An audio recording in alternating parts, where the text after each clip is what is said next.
Boom. All right, ladies and gentlemen, join us. We got a dedicated advocate for a better San Diego here on the show today, and he's going to share his story, his vision for the city, and his inspiring journey from corporate life to community leadership. So let's get this show started. Here we go. Shut up and sit down. Look, a business can give you everything you want in life: prestige, wealth, freedom. It can also take everything away from you. This show is for those who are willing to take that risk. These are the real life stories of entrepreneurs. But before we start, I have one small favor to ask. Please leave a comment.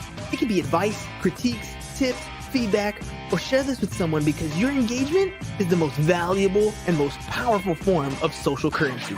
So thank you, and welcome to another episode of Business Buzz.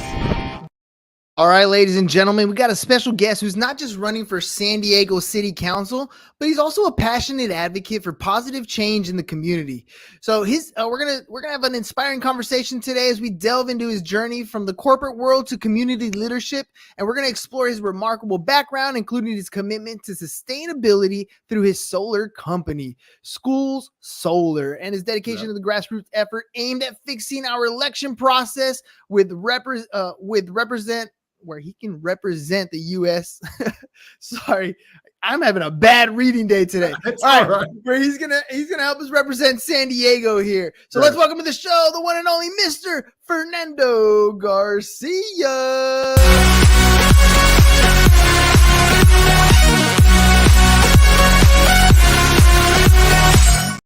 All right, Fernando, no more reading, dude. Let's do this thing. Let's get off the script and let's have a conversation, man. So first of all, thank you for taking the time to be on the show today. Oh, thank you for having me. I really appreciate it. All right, dude. This is not your first rodeo. This is not the first time you're running for office. You've been doing this for quite some time. Last time this is, by the way, show number 2. So tell me what's happened, what you did before and what's happened since. Yeah, so, I'm a small business owner in the solar business that I've been doing for about 7 years now. The last time we spoke, I ran for Congress in the old District 53. Saw an opportunity, kind of did it last minute, gained a lot of experience from that. But right now I'm running for City Council here in District 9, which includes the areas of Normal Heights, Kensington, Talmadge, College area, City Heights, a little bit past the 94, like Mount Vernon and Stockton area, and so that's the area of District 9. So being able to affect local elections, and I'm sorry, I said Mount Vernon, Mount Hope. Mount Hope. Sorry, it's been a long day. It's my second interview, so and so being able to affect local elections or local politics is really what I'm looking to do. The things that I see every day. So I'm excited. I specifically like the fact that you're covering an area that has all the great nightlife, the great day life. You can literally walk around a lot of those areas and really spend time and never see it all. Like there's always something new that's happening in that area of town, and who better to represent it than somebody who's been there for a while. Walk me through the last election. What were you going for? How did it turn out? And then what lessons did you learn that you're kind of bringing into this time? Yeah, so and like I said, when I ran for Congress, very last minute, just saw an opportunity, learn what my strengths are. When it comes to the debate stage, that's kind of really where I shine. I think understanding the issues from a fundamental level, that's really where I start to shine and compete. And then, being somebody that's able to represent the people. When I ran for Congress, I did lose in the primary, but being as an independent, because I'm not tied to a political party, allows me to speak more freely and actually just represent the people as opposed to an ideology. So people, and I can tell you this, people now are being a lot more receptive to voting for an independent, more so than they were even 4 years ago. Dude, a lot has changed. 4 years ago, we were going through COVID times, and it was a completely different world. than it is, once we went through the pandemic, people's minds completely changed about how they perceive a lot of things, how they go online. Literally having screens like this is something that we do that's normal now, that wasn't back then. Having podcasts and interviews back then wasn't as frequent as it is today. Even things like technology or issues in the community, we've kind of opened up our palette, I guess, for different ideologies and different ideas that are not necessarily tagged to one political party or another. We're just looking at the issue for the issue because we want to solve those types of problems. Why be an independent? Why not tie yourself to one of those political parties? Maybe it could have helped as far as running, funding, those types of things. Why go independent? Yeah. So, I'll be the first to tell you, running with a party is definitely much easier. You have more of a infrastructure there for you. But I believe on a personal level that the two-party system isn't working for us. It's actually working against us. And how I feel about in terms of leadership is that we need to be the ones, especially as elected officials, to step out of our comfort zone and show people, hey, I actually do want to represent the people. I'm willing to take the harder route because that's how much I believe in it. I mean, yes, I can join a political party. They've asked me to. I've said no. And that way I can just focus on the issue, not be married to an ideology, have some common sense, and just full on represent the people and make smart decisions. What do you feel the pulse of our public here in San Diego is kind of telling you? What are some of the major issues that you feel that our citizens are like, hey, this is what we need to change, and you kind of resonate with? Yeah, so I think, a big thing that a lot of us are affected with is the homeless crisis. And, a lot of people feel that here in not just San Diego, but all in California, that we really have a policy of enablement as opposed to empowerment, meaning that we have to take the streets as an option off. We have to set the standard and the tone, in my opinion, to say, hey, look, the streets are not an option. Because we know if you sleep on the street, you're going to urinate on the street, you're going to defecate on the street, you're going to do other things on the street. And that's not safe for the people living there or the residents in the area. And so what we need to do is we've let the problem go so far that right now the immediate thing is to get people into shelter. And we can do that pretty fast. Now, from there, that's where it's going to take time to really kind of, some people might call it a triage, to where we figure out what is affecting this person. Is it drugs? Is it mental illness? Then from there, we can get them into, specific facilities. But the first step is we need to get them off the street into some type of shelter, even if it's temporary shelter, because the options of the street is not working for anybody, not for the unhoused and not for the residents of San Diego. We have to take that off the table. Dude, that's one of those topics that's really easy to kind of say, not so easy to do, right? And I agree with you, man. It's kind of sad and scary when you go through some towns and you turn a corner and it's a tent city. And I get it. We have the most beautiful weather probably in all the world. Like there's a reason why people come here. And you could literally survive outside if you wanted to, but it is starting to take a toll on different neighborhoods, property values. People just don't feel safe. I know if I'm in a certain area, I'm like holding my kids' hands. They're teenagers now, but it doesn't matter. I'm still like holding them. I don't know what's going to happen. I don't trust the area when I'm walking through something like that.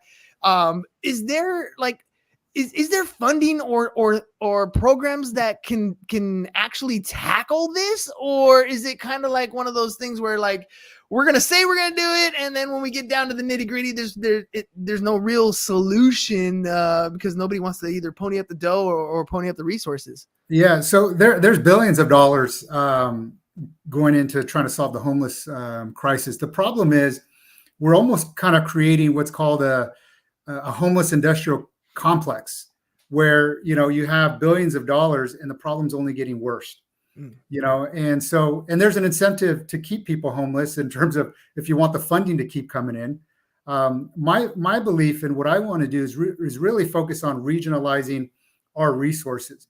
San Diego can't do it by themselves. We definitely need the county involved.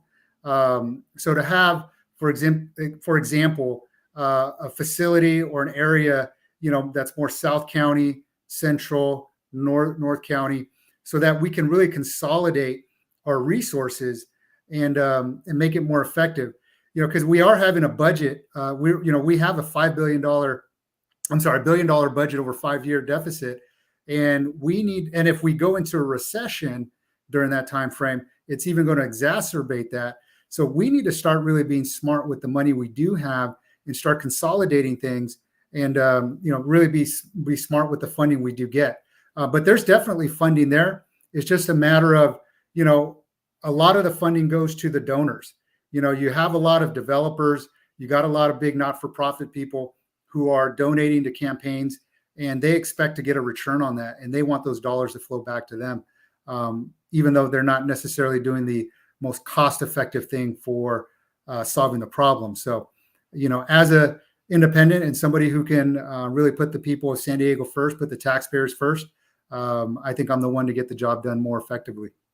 I got a question that I kind of been pondering myself. Sure. I don't know if anybody else really thinks of stuff like this, but there's a lot of kids that are out there eating a bunch of junk food, right? A bunch of stuff that's probably not healthy for them. It's really inexpensive, things like Pop-Tarts and chips and stuff. I'm guilty. I sell that stuff in my classroom as well. So, Right. I add to the problem. But on the flip side, when I was running the other day, I was like, I'm running and as I'm running, I run in the dark sometimes because it's Sure. early in the morning, and there's like pine cones on the floor, different, tree products on the floor that I kind of got to nudge out of the way. And I thought to myself, what would be cool is if I'm running and I get like a little bit low blood sugar, it would be cool to just kind of grab a little tangerine or orange along the way and kind of eat that. And I thought, why doesn't the city do that? They have irrigation and they plant trees. Why not things like fruit trees, so that a kid coming home from school can have an apricot or a plum or an orange or something like that? I remember being a kid going to trees and just spending time like a monkey in a tree eating fruit for hours. Why doesn't the city utilize some of the resources it has and provide some of this nutrition almost in a free way? Right. Yeah. I mean, I think those are the type of ideas that are great ideas that we can definitely implement. I mean, just in general, we need more trees in the city. We have, so might as well make them, if it makes sense to make them fruit trees, that's an opportunity. I don't see why not. In terms of providing food, though, one of the things I would love to do is bring on vertical farming. And if you're familiar with vertical farming, it's basically where we're growing indoors or on top of roofs. For example, at a school site where, it gives fresh food and it's free, it continuously grows, and, it's initial investment. But I think when you bring up that we're eating such unhealthy food, and lots of times where we want to bring in the homeless, we want to create things to where they can actually do things to help work, and provide for themselves. So if we can help them grow their own food and bring things like that and help them with therapy, I think that would be a great idea. I think it's going to be a lot of, we need grand plans, but we also need little things to help fill the gaps. And I think something like that will help fill the gap. I agree. I think the only problem we might have is different agricultures who actually make a profit off this stuff might have something to say. But, I guess you got to follow where the buck goes at the end of the day. Let me ask you about, growing your base, right? Getting your message out to the public. I know recently you started a podcast. Yep. You've been in the solar industry for quite some time, which means you're probably familiar with door-to-door knocking. What's it been like campaigning, and what have you experienced this time around that maybe you learned or are improving on from the last time around? Oh yeah. So the number one thing that I've done differently is started off way earlier, in terms of campaigning. That's helped out tremendously. The podcast that I have, the independent podcast, has helped me create great relationships with people. I think, the one thing that you learn is that, especially now with campaigns, it's not just about money. I mean, yes, money plays a role, but it's also about the relationships you build. When you build the right relationships, those people can actually help you, because many of those people have an audience. And so helps with getting the word out. It helps with learning new ideas. as long as you're receptive to them, which I am. And so just starting off early, getting out there now, door knocking, going to a lot of different street fairs is a big one. All these different events, community planning groups, which have really been ignored by city council, and really actually finding out how many people do not like the incumbent in my district is a big advantage for me. And you've gotten that information again early on, right? So Right. you're able to kind of utilize that. For some reason, I had that scene in 8 Mile where like he basically throws out all his garbage, and then all of a sudden he takes the stage and the popularity because people can connect with them. And I want to kind of hover on the podcast thing, obviously, because I have a little bit of bias. I kind of helped you get that thing started. You're able to kind of build those connections. What has your experience been like building relationships and even getting access to people that maybe you normally didn't have because of the podcast? Yeah, I'll give you a great example. This is a perfect example. I interviewed a gentleman who was creating what's called the Common Sense Party here in California. I interviewed him, had a great interview. He has since, partnered with the Forward Party, which is, headed by Andrew Yang, who used to be a presidential candidate. And I've actually met with him twice already because of that relationship. So to be able to, and he's somebody I really admire. And I think, I think we align on a lot of different things in terms of, he's very much a problem solver. He doesn't really care about ideologies or anything like that. He's like, hey, how do we solve the problems? And that's kind of my mentality. And be able to now connect with him and speak with him, have conversations, that would have never have happened without my podcast. So you never know where it's going to turn into, and that's probably the biggest one, but there's been some other smaller ones as well. Yeah, and that's the whole thing, right? It's that connection at the end of the day, that initial conversation, and then allowing it to kind of nurture and grow from there. All right, we're in election season. It is time. It is grind time right now. This is where you make the big push. You saw recently we had the Iowa caucus, and Trump pretty much dominated that space.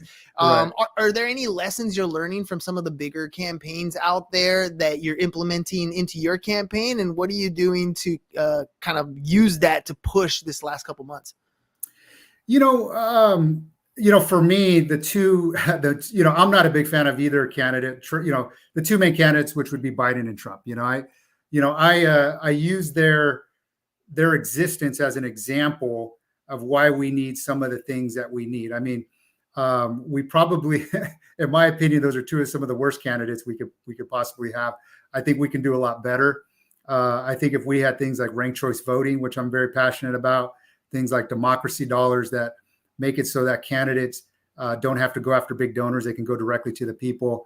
And the ranked choice voting, where you can just basically rank who you want, so you can vote more with who you feel aligns with your values, as opposed to voting for the lesser of two evils. And really just getting my message out there as much as possible. Podcasts, my podcast, your podcast, other podcasts, utilizing social media as much as possible, because it's very cost effective. So, and that's basically it. But really focusing on representing the people and what their wants are, not just my ideology. We're, as elected officials, it's our job to represent the people that we in our district. Let me ask you about changing things. Literally today, we started the chapter in my class with students on taxes. And so I start off with kind of a history of taxes. They learn a little bit about what it is, where it came from, and why it's important. But they're 17. So they don't always pay 100% attention. And I always tell them the number one problem with ever trying to make change in things like tax law or the way we elect officials is that people don't pay attention. Is that they don't want to learn these things. And so everything gets done from behind the scenes. It's almost like it's rigged, and it kind of, in my opinion, is. So how do you make that change? How do you spread that message that, things like what you just described, different ways of voting, different ways of coming up with candidates? Because I agree with you. It's always the lesser of two evils for a presidential candidate. But we don't really have a choice, because at the end of the day, the individual person isn't really the one electing these candidates in the first place. How do we make change before we go downhill to a point where we're stuck. Yeah. Well, I think the first thing we need to look at is really look at what got us here in the first place. And in my opinion, it's the two-party system.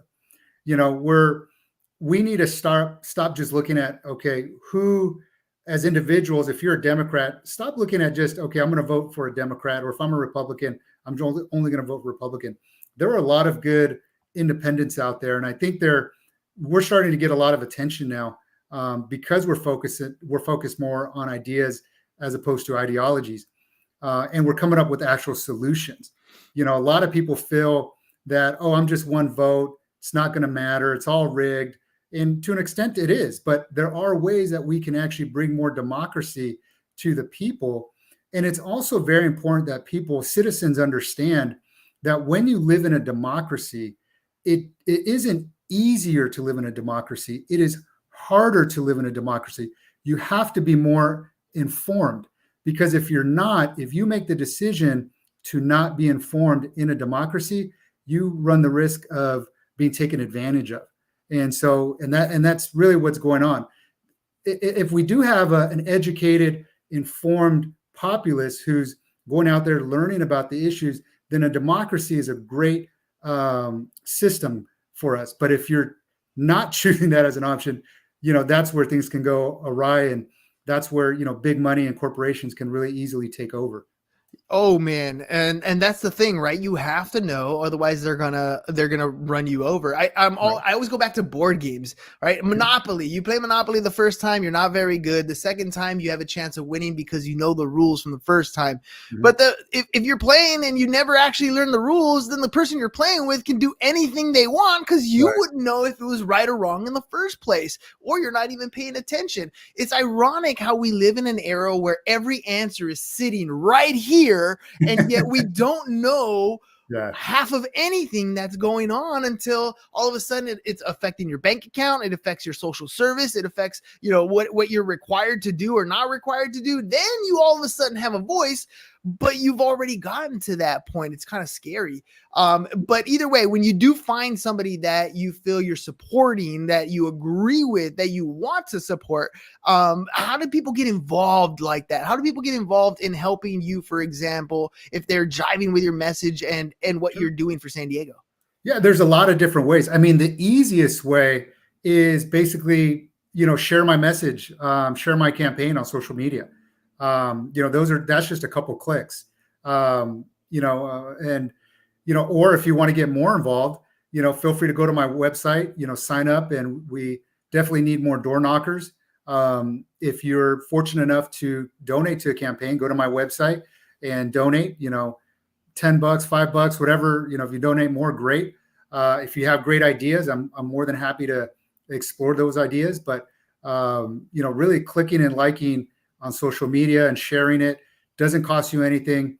Just takes maybe a minute. Is probably the easiest way to help out.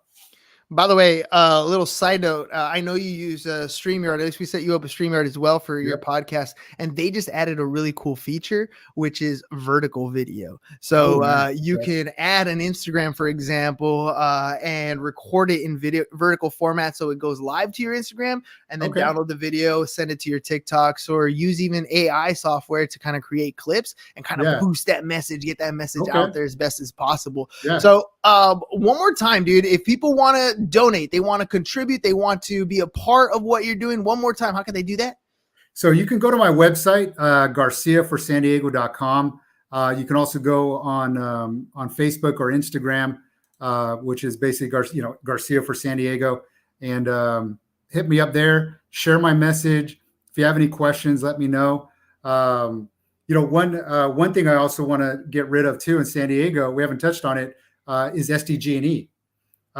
We pay the highest utility costs in the country, and I want to get rid of them, start our own public utility company, and just like they do in LA, like they do in the Imperial Valley, like they do in Sacramento, Riverside, Pasadena, Glendale, all those big cities, Anaheim.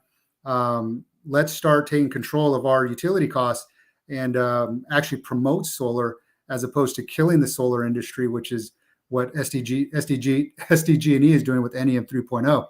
So Oh man, I'll even take it a step further. Get them the battery cells. Get yourself completely off the grid. That's So you right. don't even have to worry about, those high rates. Cause I don't know about you guys, but when I run my AC in the summer, whew, that is a brutal bill if you didn't have solar. Once I got solar, it was a lot more manageable. But prior to that, man, it was like a car payment just to keep my house cool. Yep. Oh man. All right.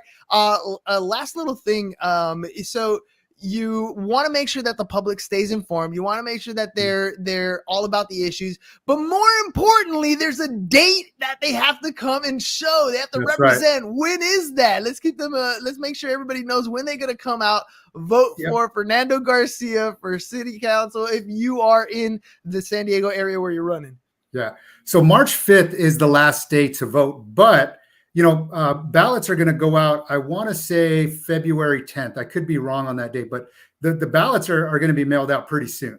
So you can actually vote sooner than that. But the last day will be March 5th. And so it's coming up. It's go time. So if you're going to get a ballot, look at my information, look at my opponent's information. And I think you'll be happy at the plan that I got and the platform I'm working on. And looking forward to represent the people of San Diego and District 9. All right, ladies and gentlemen, you heard it. Ballots are going out. Check your mailboxes. And if not, you can always go to the polls on that March 5th. Get your vote in as soon as possible. Make sure you guys reach out. Check out what Fernando's got going on. GarciaForSanDiego.com is his website. GarciaForSanDiego.com. You can follow him at social. Garcia for San Diego is where you can find him. Contribute time, money, whatever you can. Share the podcast. Share the message that he has out there. Because at the end of the day, San Diego needs improvements. If you're in District 9, this is exactly the type of candidate that you want in an office. You don't want them with one partisan idea compared to another partisan idea. We want good ideas to go out. Maybe you'll get some fruit trees. You never know. So make sure you guys check it out. March 5th, GarciaForSanDiego.com. Fernando, thank you very much for being a part of the program today. Ladies and gentlemen, we'll catch you guys on the next one. Peace. Thank you so much. Take care. It's over. Go home. Is your business in need of marketing? Try starting a podcast, but not just any podcast. Podcast like a pro.